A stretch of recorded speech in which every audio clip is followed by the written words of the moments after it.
பிரகஸ்பதி திருமண வாழ்க்கையில் ஈடுபட்டிருந்தார். அவரது மனைவியின் பெயர் தாரா.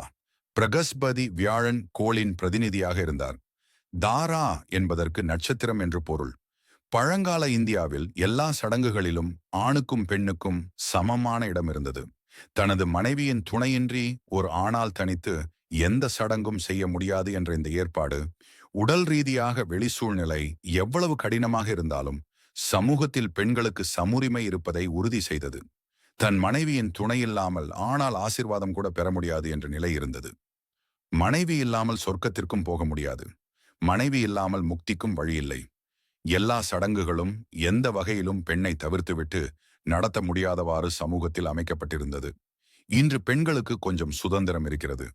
ஆனால் எதிர்பாராத விதமாக இன்றைய சுதந்திரம் அவர்களது பல சிறப்புரிமைகளை பறித்து கொண்டுள்ளது.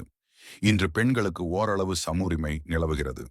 ஓரளவு என்று நாம் சொல்ல காரணம், சட்டப்படி பெண்கள் சமமாக இருந்தாலும் நடைமுறையில் இது ஓரளவுதான் சாத்தியமாக இருக்கிறது. இப்போது பெண்களுக்கு கிடைக்கும் சம உரிமையும் கூட தொழில்நுட்ப வளர்ச்சி இருபாலருக்கும் சம வாய்ப்பு ஏற்படுத்தியதால் தான், மனிதம் மலர்ந்ததால் அல்ல. பிரகஸ்பதியின் காலத்தில்